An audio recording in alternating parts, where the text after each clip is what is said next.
and just do what you really need for self-care. We are here to support you and are not here to make anyone feel uncomfortable. So do what you need to take care of yourself. It's violence prevention from Monarch Services. That's what you're doing? Yeah, I forgot what I was doing. And we're going to ask that if everyone can just be muted, that would be great. Perfect. Thank you so much. All right. Awesome. So then we'll go right into our objectives. So as you all saw, really here we're going to be discussing the intersection of COVID-19 and domestic violence and mental health. All of these concepts are really interrelated and really impact each other during these difficult times. So our first objective is really to learn about these dynamics of domestic violence and the impact that COVID-19 has had on survivors specifically. We'd also like to ensure everyone understands how we're there to support survivors during this crisis and what resources we have to offer. And additionally, we want to provide knowledge and skills on how current issues are impacting mental health. As we know, COVID-19 is one of the issues that we are dealing with right now, but there are so many other things going on that are additionally impacting survivors and mental health. So we'll briefly delve into those as well. And just a little bit on who we are. So our agency, Monarch Services, has been a haven for individuals who are survivors of sexual assault, human trafficking, and domestic violence. For 43 years, we serve survivors in Santa Cruz County. Our mission statement is lives free from violence and abuse. And our vision is really to empower individuals, families, and communities to take action against violence and abuse. And that's why we have our prevention program hosting this webinar, to ensure that you have the tools that you need to be an active bystander and an active community member in combating these issues and supporting survivors. So we wanted to just give a brief definition here of domestic violence, just so then we can all be on the same page and know what we're talking about as we move through this presentation. So domestic violence is defined as willful intimidation, physical assault, battery, sexual assault, and or other abusive behavior as part of a systemic pattern of power and control perpetrated by one intimate partner against another. It includes physical, sexual violence, threats, and emotional abuse. The frequency and severity of domestic violence can vary dramatically. So that is the definition in 2016 from the National Coalition Against Domestic Violence. We want to acknowledge that domestic violence can look a lot of different ways. Oftentimes people believe that it's just physical, but there are so many ways in which abusive partners can use power and control and wield power to harm their partner. And so I just wanted to also take a moment to see if anyone had any questions so far just on this definition or on anything we've covered so far, so we can make sure we're on the same page before we move forward.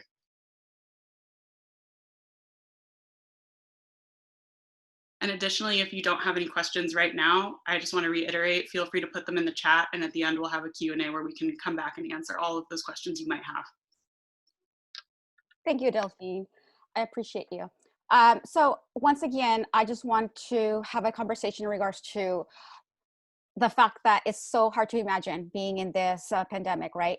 None of us had imagined or had expected. Now let's imagine being trapped during COVID-19. Now let's imagine being a survivor and going through trauma. And so Monarch Services has to take very deep steps to ensure that we're providing all the same services to survivors in a very different manner. So how is Monarch Services supporting survivors during COVID-19? We are providing similar or all the same resources and support. However, we have moved all of our services remotely. So they're all being offered remotely.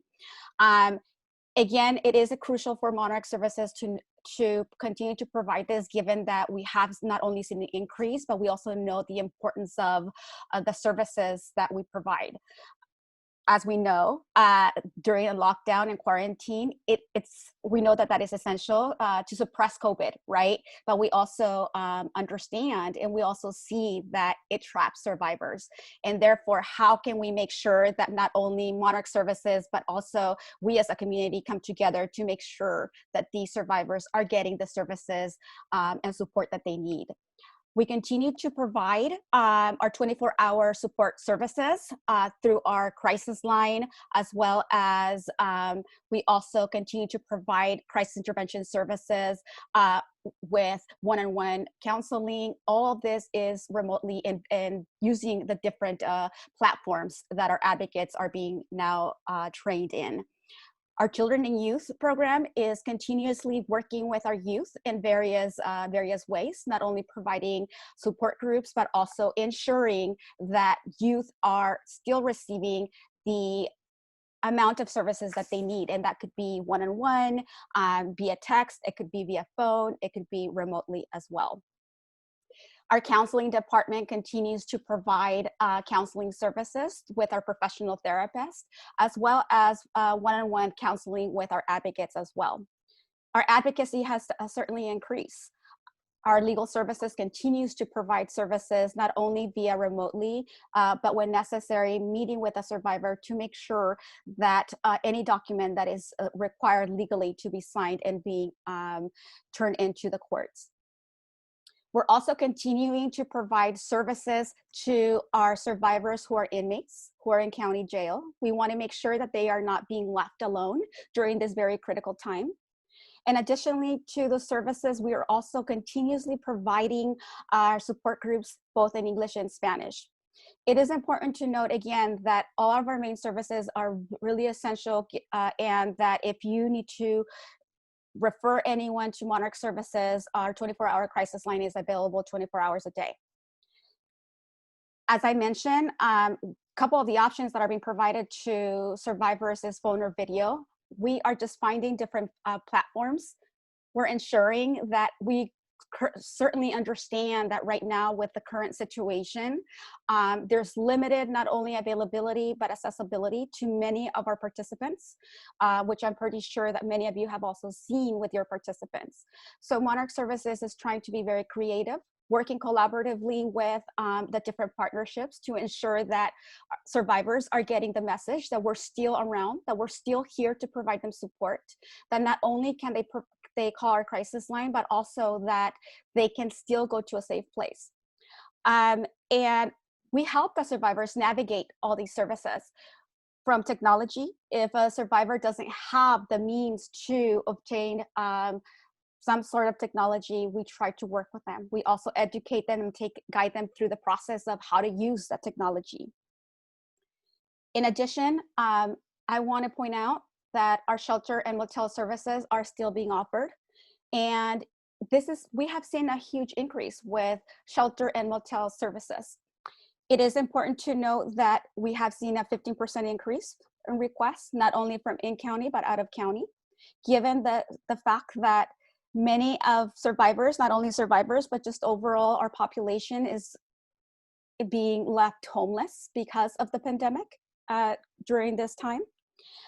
So Monarch Services advocates are available 24 hours a day to make sure that we not only conduct a safety plan with survivors during that call, but also that we can connect them with other essential services.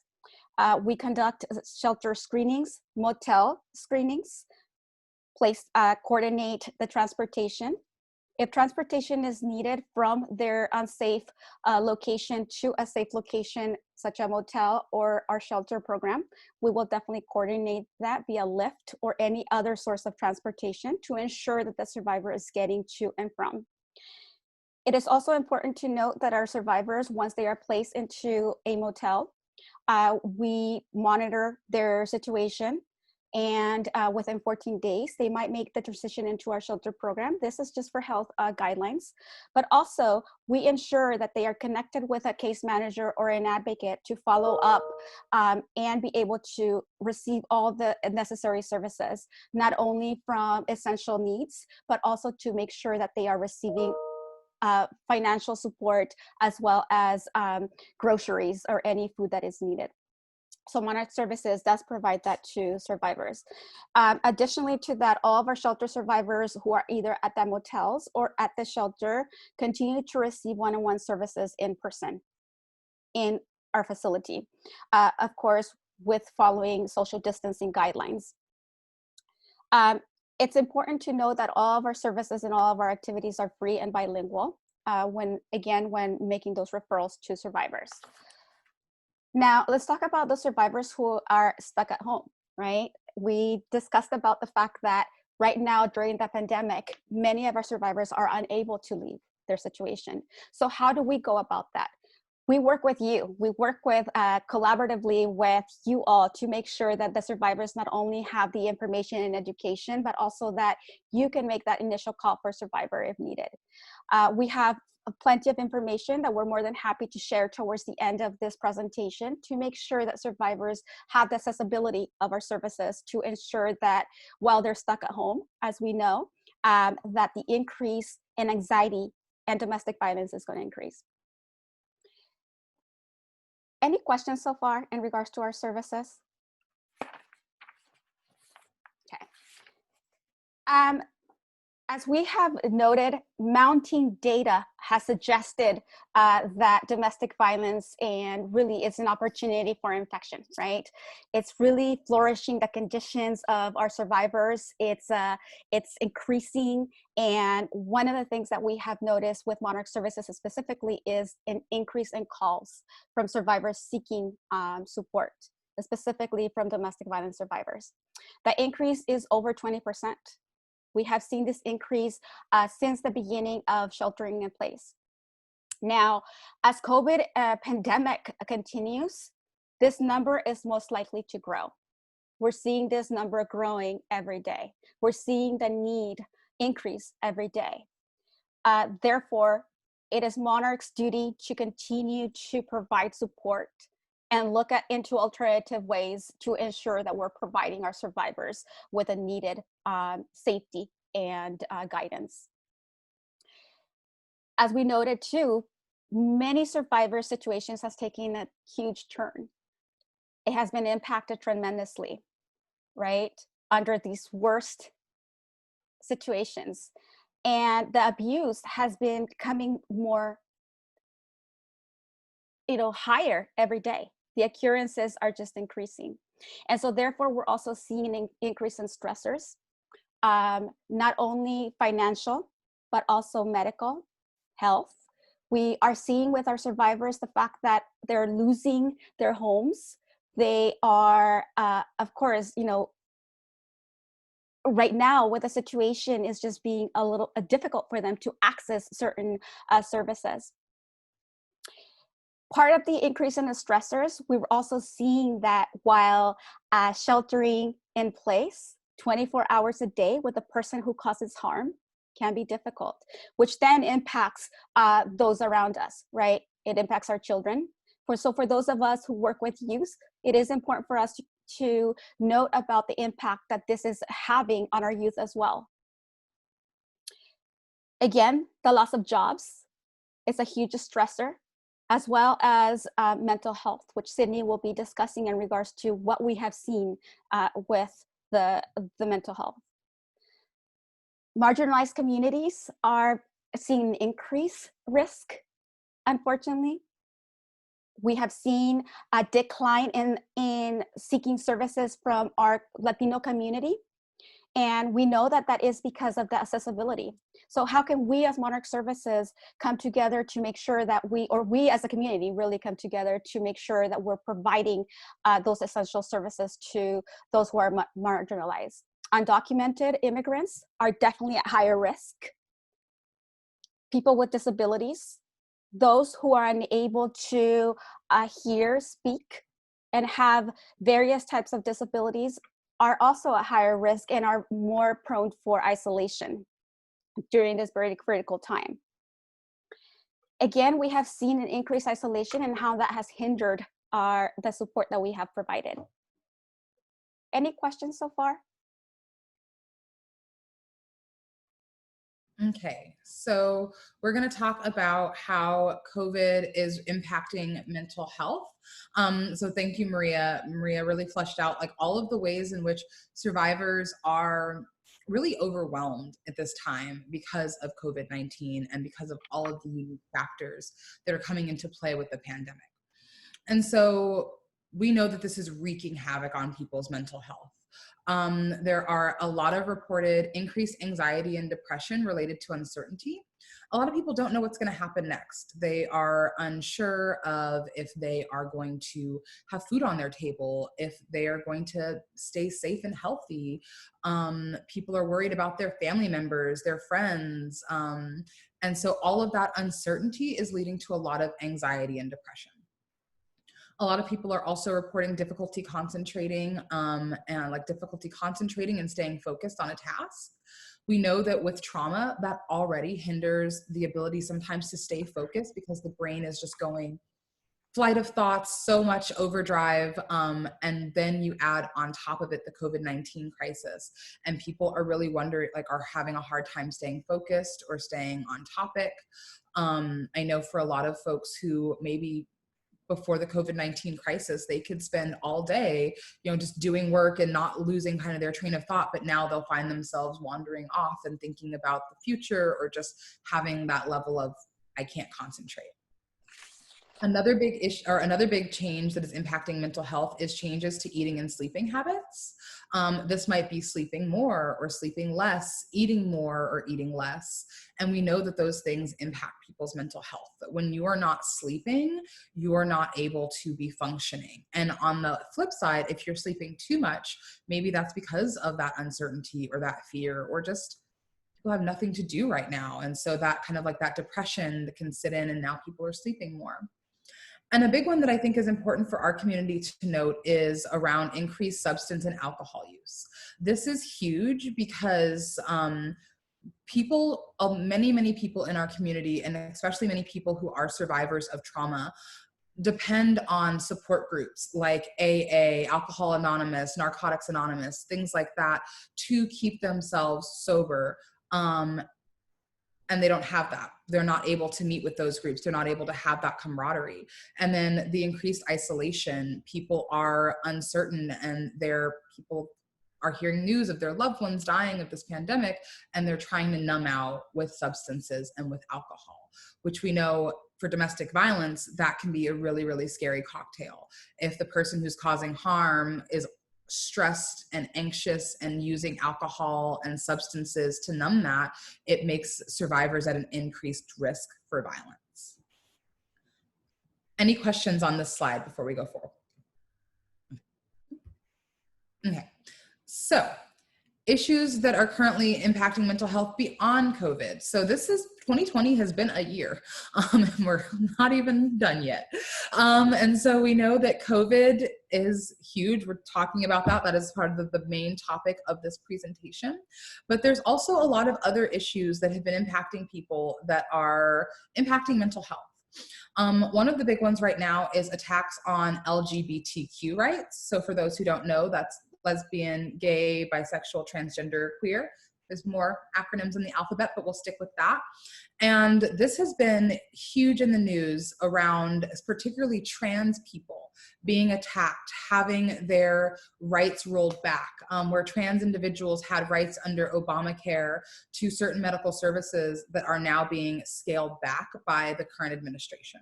And you have on top of that COVID-19 and the fact that trans and LGBTQ people are often discriminated against. And this is increasing the mental health issues, the anxiety, the depression, substance use. As Maria spoke about a few slides ago, economic stress is a huge one right now. And so we know that there are, I think it was the last count, 40 million people who have applied for unemployment since the COVID crisis started. And that's that's so many people who are now worried about, how am I going to put food on the table? How am I going to pay my rent? So loss of job for those who maybe they didn't lose their full job, but loss of wages. A lot of essential workers, or a lot of people who depend on restaurant businesses, hospitality industry, things like that, have now lost out on wages that they would have gotten had the crisis not occurred.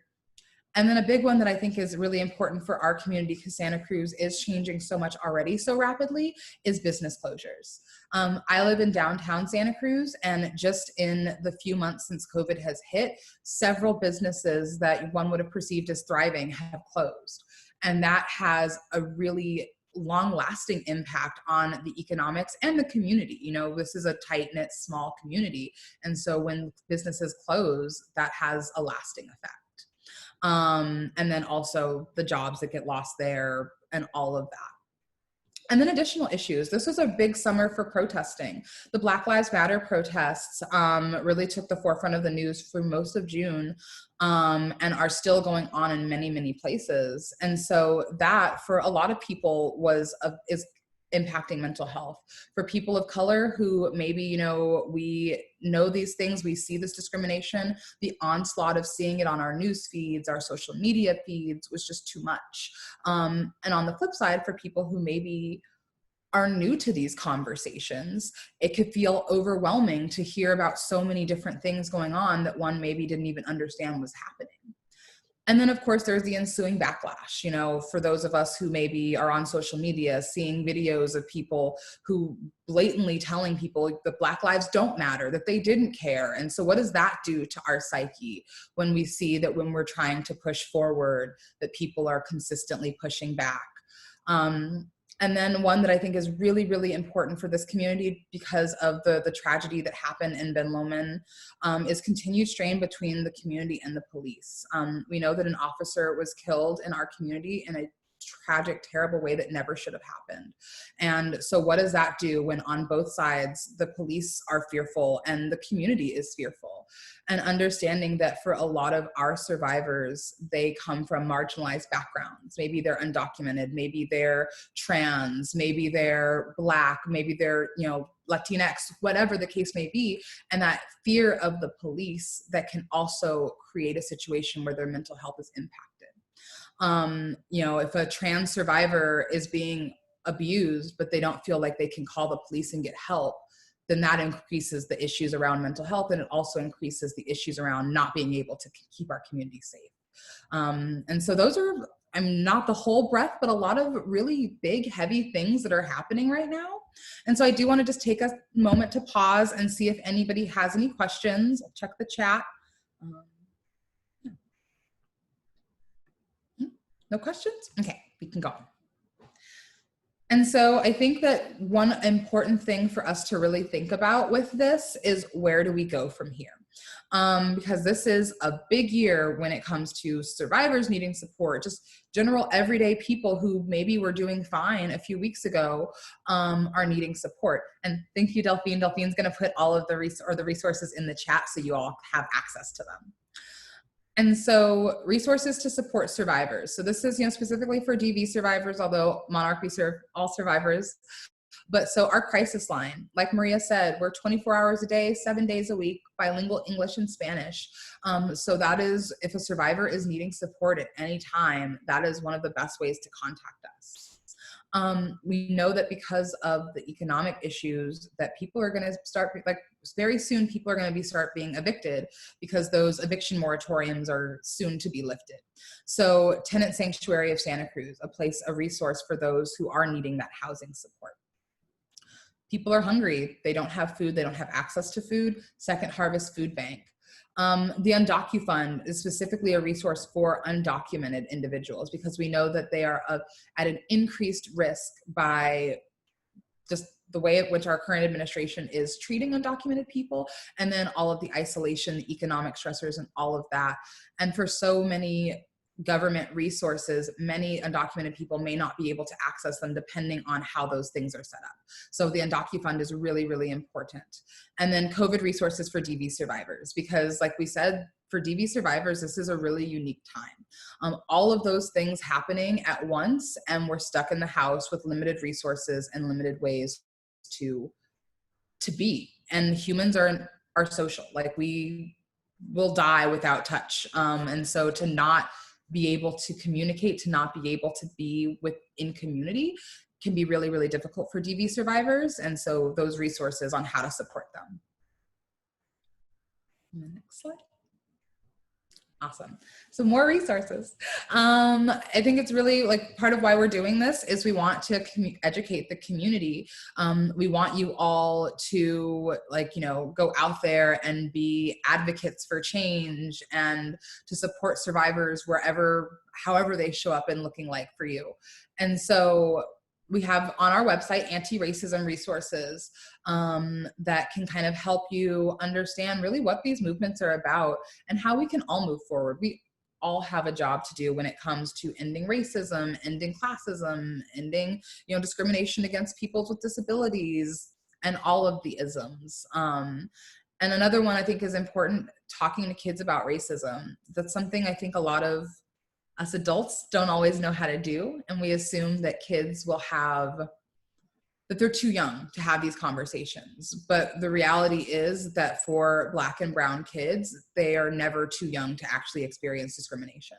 Much research has shown how for kids of color, early experiences of discrimination happen in childhood. And so if we know that kids of color are going through that, then we have an onus as the adults to talk about racism with children. Similarly, we should be talking about COVID with kids right now because their lives have changed dramatically too. And sometimes as adults, we don't always think that kids know what's going on, but they do.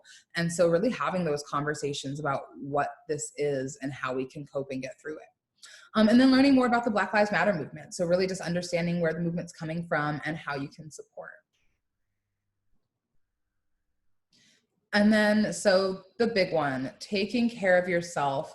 I think that all of us and everyone on the call, we kind of did a little scan before we started, and almost everyone here is a part of healing communities, whether it be educators, community resource members.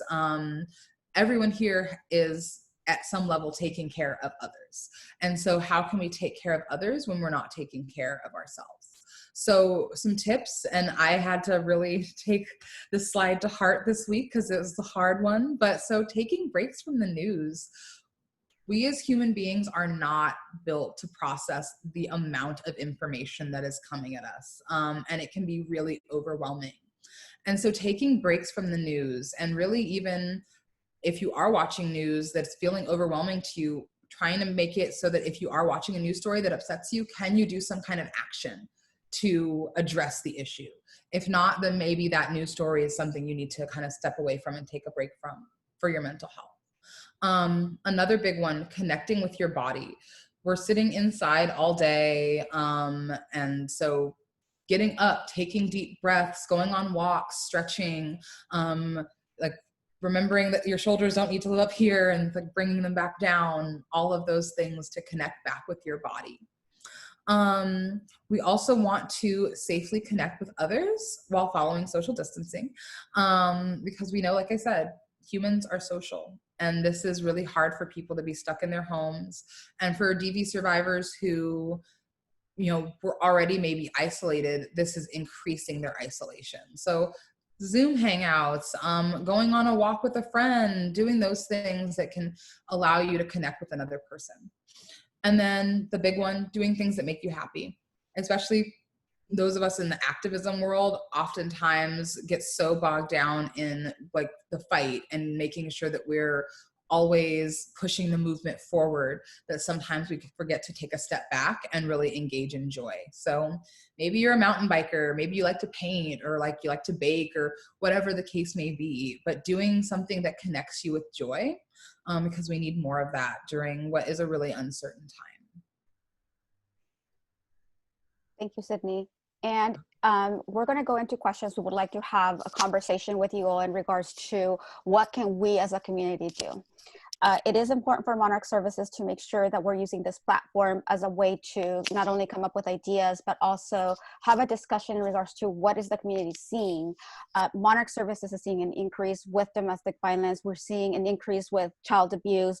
Again, it is important for us to know what can we do, right? How can we continue to engage during this very critical time? And how can we ensure that we're also engaging our survivors in this conversation? How can we make sure that we're asking questions and that we are identifying those stressors, those needs, and to ensure that, again, we can look at the bigger picture. As we know, this is our new norm at the moment. We don't know how long this is going to be. So therefore, because of the fact that it's a new norm, we want to also ensure that we're creating outlets for our survivors? How can we make sure, and not only survivors, but just community itself, right? So we want to have a conversation with you all and really talk about what is it that we're seeing? What is it that we need as Monarch know to ensure that we're providing that to the community? What are we missing? Because there could be many things that we as a community are missing. We as Monarch Services could be missing. I also want to reiterate and go back to some of the services. While we talked about domestic violence services today, I also want to remind us that our services are not explicitly for domestic violence survivors. We just have seen more of a higher increase with domestic violence versus sexual violence. We know it's happening. We're just not seeing the direct reporting. Our services are still the same with all of our sexual assaults. However, everything has moved remotely and teleconferencing. Again, this is for protection of not only our survivors, but also staff in the community. Not to mention that Monarch Services staff we will definitely explore any safety precautions. We will definitely explore any possibility, anything that we can do to support that survivor. If that means that we can go and meet with that person to follow in following social distancing, of course we will go ahead and do so. So anything that is creative and anything that is keeping survivors safe, it's important to us. So all of our sexual assault services, all of our response services, all of our prevention services are still available. This is exactly what we're trying to do today, which is really reiterate about prevention is still here. Preventive services are so essential during this very critical time. During this time that we can prevent, hopefully that we can talk to people, that we can talk to youth about the different topics of violence, not only domestic violence, but overall violence that we have seen increase in our country, in our communities in the last couple of months. And so I would like to hear from those of you who are participating today in regards to how can we work collaboratively, but also what can we do? What is needed for Monarch? Any questions for us? What is Monarch missing? So I would like to open it up. Does anyone have any comments, anything that you'd like to share, any questions about, maybe some of the, again, programs that we're not offering or offering out there, confusion about some of our programs or services? I think this is really important. Again, this conversation is really just giving us the tools to make sure that we are, we all as a community have these tools, and we want to make sure that we're providing that to our survivors with your help. Hi, this is Erica with Bajada Valley Prevention. I have a question. So over the course of Black Lives Matter and what's been happening currently in our country, I've also started hearing survivors speak up about the trauma that has come about from interaction with the police after an encounter of violence from their partner. How are you guys working with the police department locally and across the county to make sure that they're trained to know how to assess the situation and approach of a survivor who is still in the, that fear stage of this incident just happened, how can I get help? And are they going to help me if there's that distress? Definitely. Thank you so much for asking that question, because that is a huge one that survivors have reached out to police and were not helped, or they were not helped in the way that was supportive to them. And so one of the things that Monarch does is we are actively training the police in Santa Cruz County in every jurisdiction. So in the last year and a half or so, we've trained the majority of the jurisdictions. Things changed a little bit with COVID, but we know that that's an ongoing process. As officers get hired, we need to be there making sure that they are trained to know how to support survivors, what isn't appropriate behavior, because obviously we want to come from a place of not telling an officer how to do their job, but knowing what is effective for a survivor not to be re-traumatized, because that ultimately is what we're trying to stop. When an officer maybe doesn't do the right thing or doesn't, kind of couched in the right way, that it can ultimately re-traumatize a survivor or even traumatize them more because the systems that are there to protect them aren't. And so a big one is police trainings of all the jurisdictions in Santa Cruz County. And another one is that we also do trainings at the police academy level. So before they're even out in the streets as, officers, we try, just like with any kind of education, the earlier you get to a person before the kind of maybe culture of policing has set in. And we always do that with, in conjunction with DV survivors, so that they can tell their stories and so the officers can hear from the survivors themselves what they need and what was helpful when they were getting out of their situation and what wasn't. And we found that to be effective. And Maria, if you want to add anything else, please feel free to jump in. Definitely. Thank you for asking that question. I think that's such a crucial question right now during this very critical time, right? While there's still a lot of work that we need to do specifically because of COVID and the re-traumatization, not only COVID, but domestic violence, it's something that it's in our radar to make sure that we're continuously educating. I think that one of the things that we can say is that Monarch has a really great collaboration and relationship with the different jurisdictions that we feel very comfortable and confident ensuring that we are contacted too. So our protocol with the different jurisdictions is that if there's a sexual assault, if there is a domestic violence incident, or any incident having to do with the topics that we cover at Monarch, that we are called immediately in order for an advocate to be able to provide that direct service, either via phone or however that might be needed to ensure that all their rights are being met. And then of course, at the same time too, to be able to provide that education for those individuals involved, that might be the survivor, might be the support person, or even law enforcement. Many times, I think that many people are still learning different processes. Right now during COVID, I think that we are all learning. While many of us have been expertise in this field or in the different fields that we've been working for 20 plus years, it's new to us, right? So this is where we're talking about collaboration to come together. I think this is really the time for law enforcement, for Monarch, for all the different communities to come together and supporting our community, especially those who are so vulnerable, which is our survivors of domestic violence, for sure.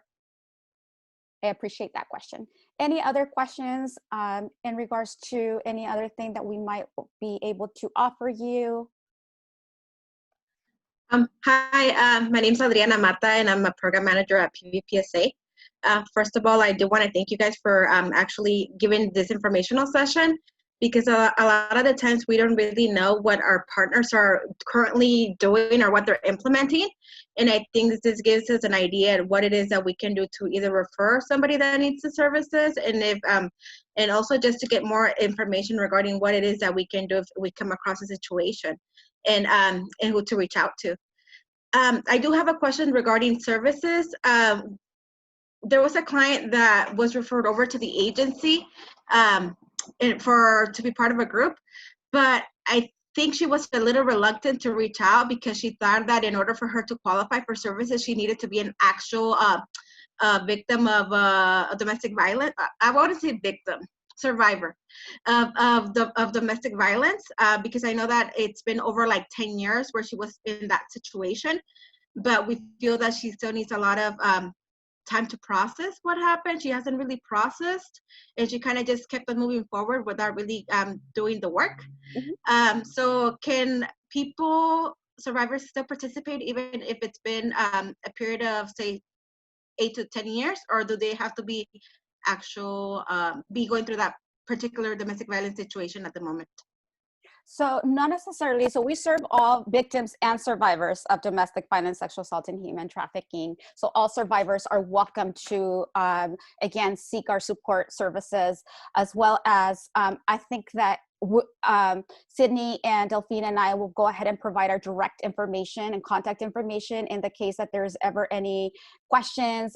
There's times when there is a little bit of misinformation too, but yes, this person can definitely receive the services. So feel free to continue to make that referral for us. I also want to appreciate the fact that, yes, what can we do? Your question about the fact that, we don't know, there's so many of us as providers in the community, right? And we're all in our own world, doing our own thing. And I think that this is such a critical time to really come together and ask these type of questions to make sure that our survivors, and not only survivors, but the different groups that we serve are getting the needs met. And the only way is by ensuring that we're doing the right thing, right? So just like you said, Adriana, it's important for us to have these conversations. So thank you for asking that question. Does that answer your question? Perfect. Thank you. Yeah, and I think that's one of the things that, and I think I've said this in the past, and some of you guys that are on the call probably have heard me say it in the past, is that it's not the time to start be working in silos. We have to start working in community, because that's what we currently need, and that's how we're going to make sure that we, surpass whatever we have going on regarding the current crisis that we have. And the more united we are, the more work that we can get done as a collective, and it's going to create a more impact within the community. So thank you for having this session today. Thank you. Any other questions? Hi, this is Joanna. Oh, Go ahead, Joanna. What is your referral process? Just because we as a nonprofit as well, we have a referral process, but we would like to know, we serve the Monterey County, but I have colleagues, my coworkers during this webinar as well that are on the line that we serve the Santa Cruz County consumers, or that we might come across some situations with domestic violence survivors. So we want to know what would be the referral process.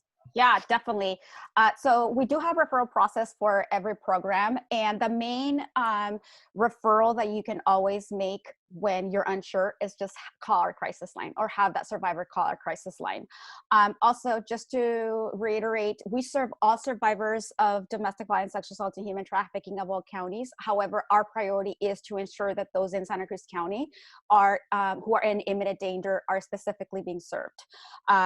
And so, for example, if a survivor needs counseling or any support services such as children and youth, therapy, etc., the survivor can call the office and just schedule an appointment with one of our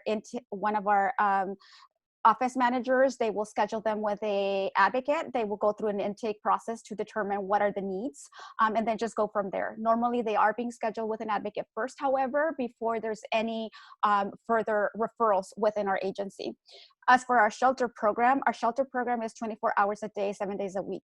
So anyone can just make that referral through our crisis line, call our crisis line, and just let us know what the needs are. We will safety plan with a survivor or with the person who's calling, and then of course do a quick assessment to understand what the needs are, and then go from there. So also, as I mentioned earlier, I know that there's times when community partners have questions. I myself have many questions sometimes about, what some services provide. And so I think what's important is what Adriana also mentioned just earlier, right? Collaborative, getting to know each other more, getting to know what services we all provide, but also reaching out to each other. And so at the end, we're definitely, or Delphine, if you don't mind putting our contact information for all of us. So if you ever have any questions in regards to direct services specifically, you're more than welcome to reach out to me. Anything to do with our crisis line, anything to do with our prevention program, or with our shelter program, motel program too. And then of course, again, Sydney and Delphine will also provide that information. Does that answer your question, Joanna? Yes, thank you, Maria. And also I was gonna ask you if I can have a copy of your PowerPoint so I can share with my coworkers as well. Of course. Yeah, we'll be following up after this presentation with the link to the recording of the presentation as well as the PowerPoint itself. And one thing to keep in mind also about this series is this is the first of series. We're trying to do this every month. So we will be sending all the participants on a call today, just a little survey follow-up about what you thought about this workshop, and also what you would like to know more of from Monarch. We have a wide array of topics we cover, from trafficking, consent, domestic violence, consent and alcohol, all the various things. We want to make sure that this is accessible to the community. And for those of you who are in schools, we know that things are up in the air with schools and you guys got a lot on your plate, but we also want this to be accessible. Just as we would come into the classrooms and do presentations, we can do this format for you all. And just continue to keep in community. So just keep that in mind, that this is the start of a conversation that we hope to continue across the year. Thank you, Sydney. And Erica, I believe you had a question prior to Joanna. I did. So you kind of, let me see, it was kind of briefly answered. So I work in the prevention field, so I know it's very important for us to talk to younger children and teens about certain issues. So I know that you mentioned that there was some prevention classes that happen to students. How early are the classes being offered to students, and what grade levels? And also, is there any work targeted towards boy? Because I feel like growing up, it was always make sure that this doesn't happen to you, whereas males don't often grow up hearing don't do these to your partners, or keep your hands to yourself. So just a little bit more about the prevention work that's happening and who it's targeted towards.